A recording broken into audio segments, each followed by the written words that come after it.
என் பேர் அஸ்வந்தினி. அஸ்வந்தினியா? ஆமா, அஞ்சலியோட ஃப்ரெண்டு. ஏன் ஃப்ரெண்டா? ஆமா. நான் இதுக்கு முன்னாடி உங்களை பார்த்ததே இல்லையே. நன்றாக என்ன ஒத்துப்பார். அடப்பாவி, நீயா? ஆமா, நானே தான். இல்லவா? டேய், இது என்னடா கெட்டப்? Rainbow getup. இப்போ ஏன்டா இந்த கெட்டப்ப போட்ட? உங்க மம்மி என்னை பார்த்தாலே ஊடுகட்டி அடிக்கிறாங்க. அவன் கழுகு பறவையிலேருந்து தப்பிக்க தான் இந்த கெட்டப்பு. அட பாவி, நீ எந்த ரூபத்துல வந்தாலும் எங்க மம்மி உன்னை கண்டுபிடிச்சிடுவாங்கடா. எந்த கெட்டப் வேணாலும் உங்க மம்மி கண்டுபிடிச்சிடுவாங்க. அதான் இந்த கெட்டப்ல என்னை கண்டே பிடிக்க மாட்டாங்க. ஏன்னா எங்க மம்மி பாட்டுகளே என்னை கண்டுபிடிக்க முடியல. நான் குரலை மாற்றி லேடி வயசில் பேசுனதும் அப்படியே நம்பிட்டாங்க. அப்படியா? ஆனா எங்க மம்மி நிச்சயமா கண்டுபிடிச்சிடுவாங்க. அதுக்கெல்லாம் சான்ஸே இல்லை. காவியா, மம்மி, யார் கூட பேசிட்டு இருக்க? என்னோட ஃப்ரெண்டு கூட மம்மி. அப்படியா? இங்க வா, கூட உன் ஃப்ரெண்டை கூட்டிட்டு வா. அஸ்வந்த், நீ உள்ள வராதடா. இப்ப நான் தைரியமா வருவேன். இந்த கிட்ட போய் டெல்லி வரைக்கும் பேசும். நீ பயப்படாத, வா. பிரியா பத்தி தெரியாம அவங்க கிட்ட மாட்ட போறான். இதுல ரெமோ கிட்ட பேரு. போடா போ.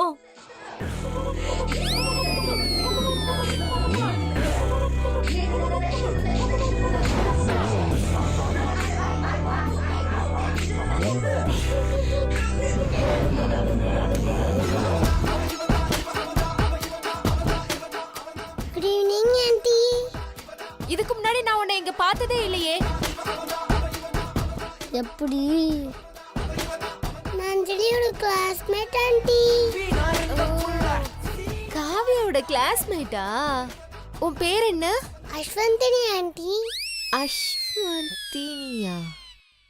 பேர் சூப்பரா இருக்கே. நீ கிளாஸ்ல எத்தனாவது ரேங்க் எடுப்ப? அய்யோ, ரேங்கா? மாட்டியா?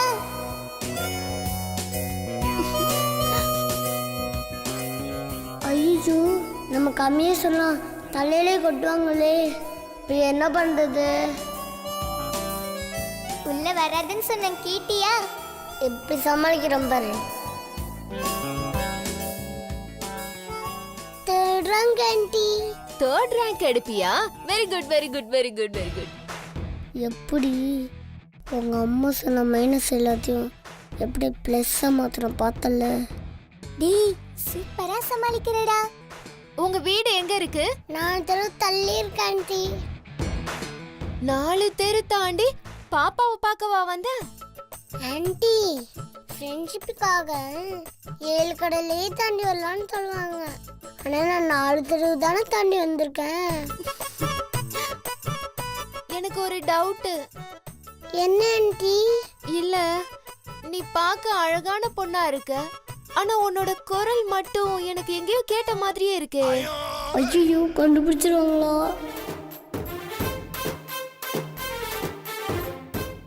எங்கேயுமே கேட்டிருக்க முடியாது ஆண்டி. என்னோடது ரொம்ப கிரிட்டிக்கலான வாய்ஸ். டப்பிங் பேச கூட ஆள் கிடைக்கல. நானே எனக்கு வாய்ஸ் கொடுக்குறேன். உங்க அம்மா பேர் என்ன? என்னது திடீர்னு கேக்குறாங்க? மாயா. மாயாவா? மாயமோகினி ஆண்டி. மாயமோகினிங்கிறது ஒரு பேரா? ஆமா. உங்க அப்பா பேர் என்ன? சா சா சா சரிகம பதனிசவா? ஐயோ, சான்னு வர ஆரம்பிச்சிட்டோமே, என்ன பண்றது? உங்க அப்பா பேர் என்ன? சனீஸ்வர ஆண்டி. சனீஸ்வர மாயமோகினி. பேரே வித்தியாசமா இருக்கு.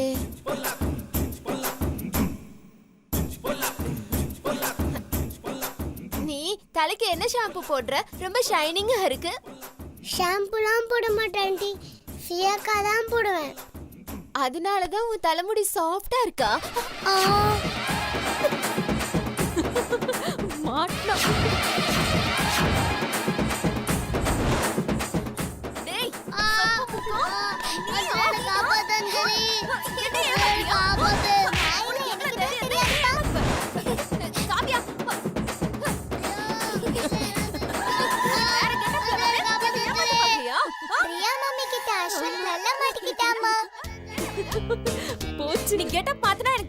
நினைச்சியா? உத்ராட்ச கொட்டை போட்டிருக்கும் போதே நினைச்சேன்டா நீ அதான் இருக்கணும்னு. நீ என்னையே ஏமாத்த பாக்குறியா? வருவியா?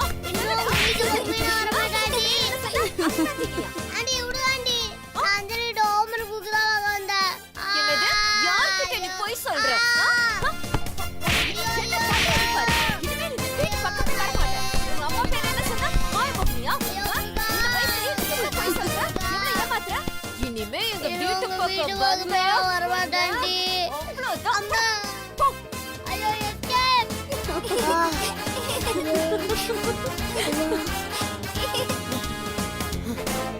அப்பா சாமி. அஸ்வந்தினி எங்க உன் மூஞ்சி கொஞ்சம் காட்டு.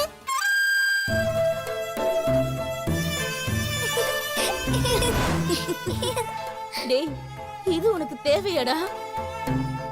டேய் உனக்கு பிரியா கிட்ட வந்து அடி வாங்குறதே பழப்பா போச்சு. உனக்கு எதுக்குடா இந்த வேலை? பாட்டி நான் ஆன்டி டாக்டரை விட எங்க டீச்சர் அடிக்கிறதே கொஞ்சம் பரவாயில்லையா இருக்கும்.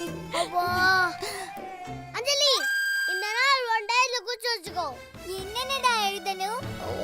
சாமி என்ன ஆள விடுங்களா? இனிமே உங்க வீட்டு உங்க வீணா தலையே வைக்க மாட்டேன். ஆள விடுங்களா? டேய் டேய்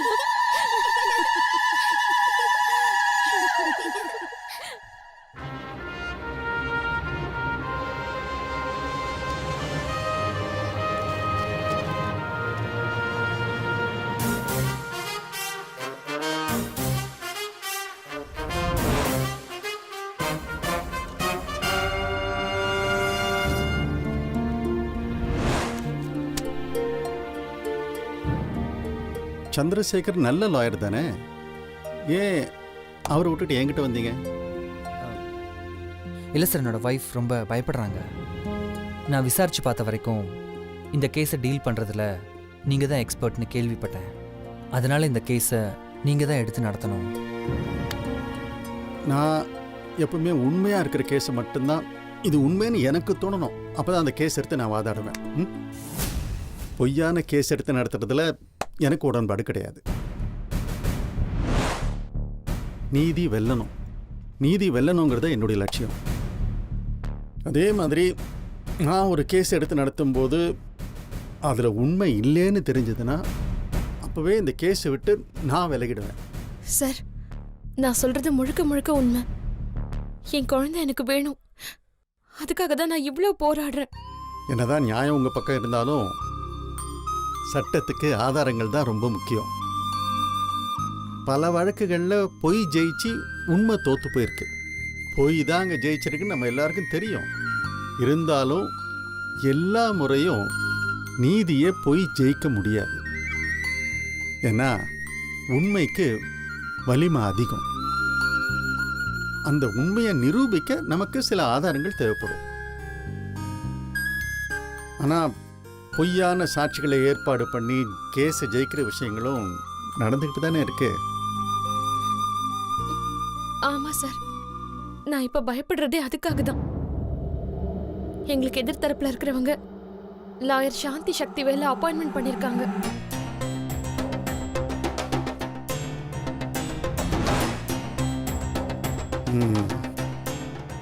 இதை பொழப்பாவே பார்க்குறவங்க சில பேர் இருக்காங்க. ஆனால் நான் உண்மையை உயிர் மூச்சா நினைக்கிறவன். ஓகே, எப்போ அவங்க இந்த கேஸை எடுத்து நடத்துகிறாங்கன்னு தெரிஞ்சதோ நான் முடிவு பண்ணிட்டேன் இந்த கேஸை நான் எடுத்து நடத்துறதுன்னு. பண்ணட்டும், அவங்க எவ்வளோதான் பொய்யான ஆதாரங்களை தயார் பண்ணாலும் நான் முறியடிக்கிறேன். நான் இந்த கேஸோட ஃபுல் லிஸ்ட்டே ஒரு முறை படிச்சிடறேன். முதல்ல கோர்ட்டு விசாரணைக்கு முன்னாடி உங்கள் ஃபேமிலி மெம்பர்ஸ் எல்லாரையும் நான் கொஞ்சம் மீட் பண்ணணும். இல்லை சார், இது எங்கள் 2 பேர் சம்மந்தப்பட்ட விஷயம் தானே? இல்லை சந்தோஷ், நான் யாரோட கேஸ் எடுத்து நடத்தினாலும் அவங்களோட ஃபேமிலி மெம்பர்ஸை மீட் பண்ணுறது பழக்கம். அப்போ தான் இந்த கேஸோட கிளியரான டீட்டெயில்ஸ் எனக்கு கிடைக்கும். முதல்ல நான் தெளிவாகணும். இந்த கேஸை வெளியிலேருந்து பார்க்குறவங்களுக்கு சாதாரணமாக தெரியும். ஆனால் இந்த கேஸை பொறுத்த வரைக்கும் நிறைய கிரிட்டிக்கலான விஷயங்கள் இருக்கிற மாதிரி தெரியுது.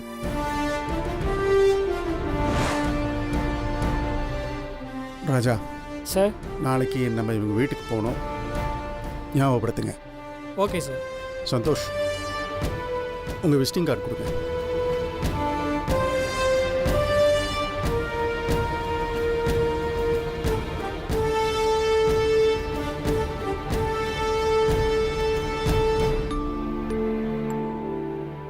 சரி சந்தோஷ், இத்தனை வருஷமா இல்லாமல் உங்கள் குழந்தை உயிரோடு தான் இருக்குங்கிற விஷயம் இப்போ எப்படி உங்களுக்கு தெரிஞ்சு? இல்லை சார், குழந்தை மாறின விஷயம் எங்களுக்கு இப்போ தான் தெரிஞ்சது. அந்த ஹாஸ்பிட்டல் மேலே கேஸ் ஃபைல் பண்ணியிருக்கோம். அதோட எஃப்ஐஆர் டாக்குமெண்ட்டை நான் உங்களுக்கு மெயில் பண்ணியிருக்கேன். எந்த ஸ்டேஷனில் கேஸ் ஃபைல் பண்ணிருக்கீங்க? திருவான்மியூர் ஸ்டேஷன். திருவான்மியூர் ஸ்டேஷன். என்கிட்ட அந்த போலீஸ் ஸ்டேஷன் ஃபோன் நம்பர்ஸ் இருக்கும் என்கிட்ட.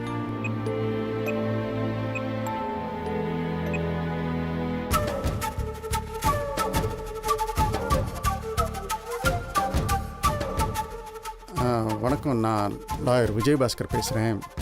சார் சொல்லுங்கள் சார், என்ன விஷயம்? சந்தோஷ்னு ஒருத்தர் கேஸ் ஃபைல் பண்ணியிருக்காங்க அங்கே. ஆமாம் சார். அவரோட கேஸை நான் தான் எடுத்து நடத்த போகிறேன். அந்த கேஸ் விஷயமா நான் உங்ககிட்ட கொஞ்சம் பேசணும். ஈவினிங் ஒரு 4 o'clock ஸ்டேஷனுக்கு வந்து உங்களை மீட் பண்ணுறேன். நீங்கள் வர வேணாம் சார், நானே வந்து உங்களை மீட் பண்ணுறேன்.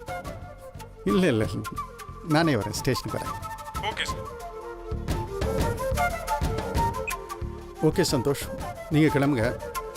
நாளைக்கு உங்கள் வீட்டுக்கு வரேன், மற்ற டீட்டெயில்ஸை பேசுவோம். Okay sir, thank you.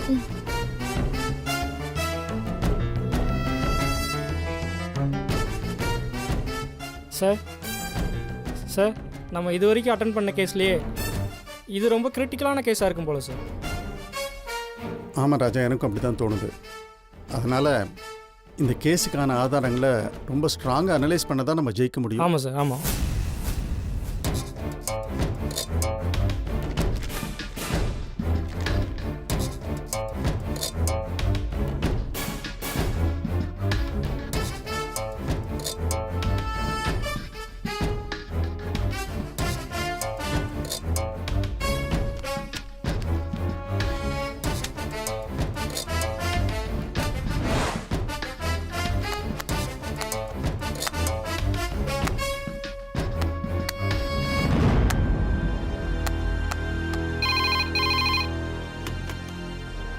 Hello. Sorry sir, என்னால முடியாது. இந்த கேஸ் எடுத்து முடிச்சு கொடுக்கணும்னா நான் கேட்குற பணத்தை நீங்க தரணும். இந்த கேஸை முடிச்சு கொடுக்கறதுக்காக நான் உங்ககிட்ட 2 லட்சம் ரூபாய் கேட்டேன்.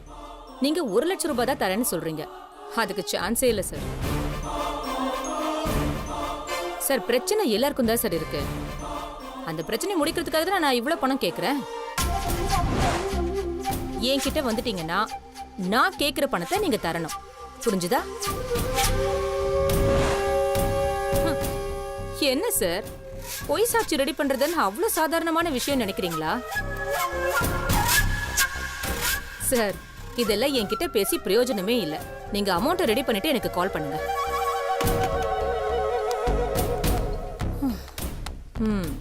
அப்புறம் மேடம், இவர்தான் அஞ்சலியை தத்தெடுத்தவர். உங்க கேஸ் எல்லாமே நான் டீட்டெயிலா படிச்சேன். எனக்கு 2 டவுட் தான் கேட்கணும். என்ன டவுட் மேடம்? கேஷ் விஷயங்களை டீல் பண்றது நீங்களா இல்ல இவரா? நான் தான். ஓ, ஓகே. அப்புறம் நான் என்ன சொன்னாலும் அதை அப்படியே வந்து நீங்க கோர்ட்ல சொல்லணும். அது பொய்யாவே இருந்தாலும் அதை மட்டும் தான் சொல்லணும். வேற மாத்தி எதுவும் சொல்லக்கூடாது. ஓகேவா? ஹலோ. சொல்லுங்க. உங்க கேஸ்க்கு அடுத்த மாசம் தீர்ப்பு வந்துடும். கண்டிப்பா நமக்கு சாதகமா தான் தீர்ப்பு வரும். நீங்க கவலையே படாதீங்க. என்ன, இன்னும் 2 பொய் சாட்சி ரெடி பண்ணணும், அவ்வளவுதான். அந்த விஷயம் நான் பாத்துக்கிறேன் சார். நீங்க ஏன் கவலைப்படுறீங்க? நீங்க ரிலாக்ஸ்டா இருங்க. தீபா, இந்த லாயர் சரிப்பட்டு வருவாங்களா? இவங்க பேசுற முறையே சரியில்லையே. எனக்கு என்னவோ இவங்க வேணான்னு தோணுது. இவங்க கிட்ட கேஸை ஒப்படைக்கிறதுல எனக்கு உடன்பாடே இல்லை. நீங்களே இவங்க கிட்ட பேசிட்டு வீட்டுக்கு வந்துருங்க. தேங்க்யூ, பாய்.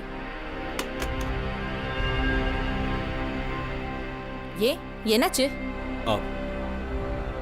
இல்லை மேடம், எனக்கு கொஞ்சம் அர்ஜென்ட் ஒர்க் இருக்கு. நான் உடனே கிளம்பி ஆகணும். நீங்க தீபா கிட்ட டீட்டெயில் சொல்லிடுங்க, நான் உங்ககிட்ட கேட்டுக்கிறேன். Okay Gautam, no problem. என்னோட ஃபீஸை நீங்க எப்படி பே பண்ணுங்கிற டீட்டெயில நான் தீபா கிட்ட சொல்லிடுறேன். அப்புறம் என் ஃபீஸ் எனக்கு கேஷாவே கொடுத்துருங்க, நான் செக் வாங்க மாட்டேன். சரி, ஓகே மேடம். தீபா, நான் கிளம்புறேன். தீபா, நீங்க உண்மையை மறைக்கிற விஷயம் கௌதமோட ஃபேமிலிக்கு தெரியுமா?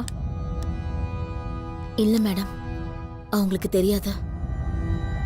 நான் இந்த விஷயத்த அவங்க கிட்ட சொன்னா பெரிய பிரச்சனை ஆயிடும்.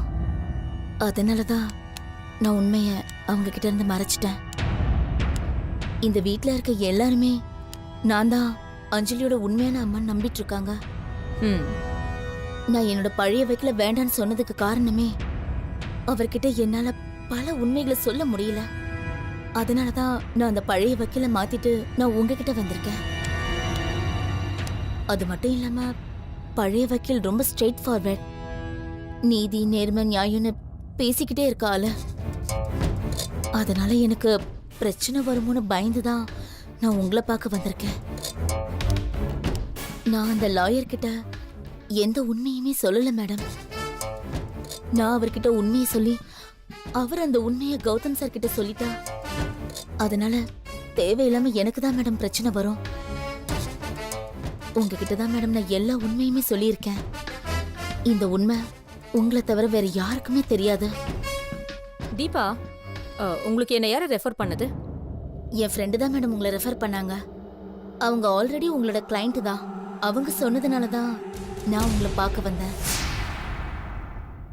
நீங்க என்கிட்ட சொன்ன உண்மைகள் எல்லாத்தையும் நான் வெளியில யார்கிட்டயும் சொல்ல மாட்டேன், சீக்ரெட்டா தான் வச்சுப்பேன். அதே மாதிரி பேமெண்ட் விஷயத்துல நான் ரொம்ப கரார். என்னோட பேமெண்ட்டை எந்தெந்த டேட்ல எப்படி தரணும்னு சொல்றேனோ அந்த மாதிரி நீங்க கரெக்டா கொடுத்துடணும். கேஸ்ல உங்களுக்கு சாதகமா தீர்ப்பு வாங்கி தர்றது என்னோட பொறுப்பு. ஓகே மேடம், அஞ்சலி என் குழந்தை இல்லைன்னு கௌதம் சாருக்கு தெரிஞ்சா அது பெரிய பிரச்சனையாயிடும் மேடம். பயப்படாதீங்க தீபா, நீங்க என்கிட்ட சொன்ன விஷயங்கள் எல்லாத்தையுமே நான் ரொம்ப சீக்கிரட்டா வச்சுப்பேன், யார்கிட்டயும் ஷேர் பண்ண மாட்டேன். அஞ்சலி உங்களோட குழந்தைதான்னு கோர்ட்ல தீர்ப்பு வாங்கி தர்றது என்னோட பொறுப்பு. அப்புறம் ஏன் கவலைப்படுறீங்க? மேடம், என் சைட்ல இருந்து நான் என்னென்ன ப்ரூஃப் கொடுக்கணும்? உங்க சைட்ல என்னென்ன ப்ரூஃப் இருக்கோ அது எல்லாத்தையுமே என்கிட்ட கொடுத்துடுங்க, நான் அதுல இருந்து தேவையான டீடைல்ஸ் மட்டும் எடுத்துக்கிறேன். அப்புறம் தீபா, உங்க மேல போலீஸ் கேஸ் ஏதாவது இருக்கா? இல்ல மேடம், அந்த மாதிரிலாம் எதுவுமே இல்ல. உங்க குடும்பத்துல உங்களை பிடிக்காதவங்க யாராவது இருக்காங்களா?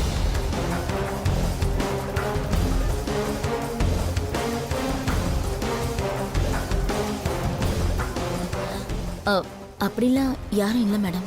இல்லையே, உங்களுக்கு ஒரு சிஸ்டர் இருக்காங்க, அவங்களுக்கும் உங்களுக்கும் ஆகாதுன்னு கேள்விப்பட்டேனே. என்கிட்ட பாதி உண்மையை மட்டும் சொல்லிட்டு மீதி உண்மையை மறைக்கணும்னு நினைக்காதீங்க. என்கிட்ட மறைக்காம எல்லா உண்மையும் சொல்லி ஆகணும். நீங்க முழு உண்மையை சொன்னாதான் நான் இந்த கேஸ்ல உங்களுக்கு என்ன ஹெல்ப் பண்ண முடியும்னு யோசிக்க முடியும்.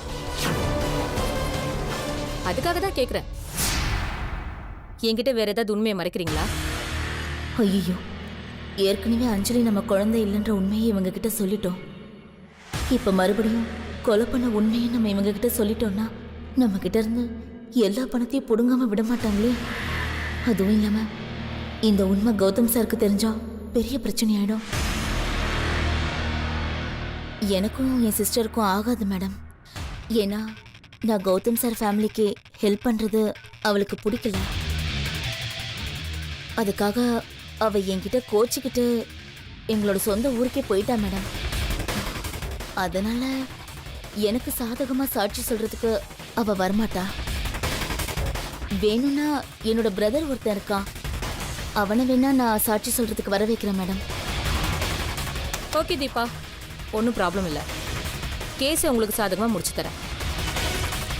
நான் உங்களுக்கு வேற என்ன ஃபேவர் பண்ணணும்னு நினைக்கிறீங்க? மேடம், டிஎன்ஏ டெஸ்ட்லாம் சொல்றாங்க.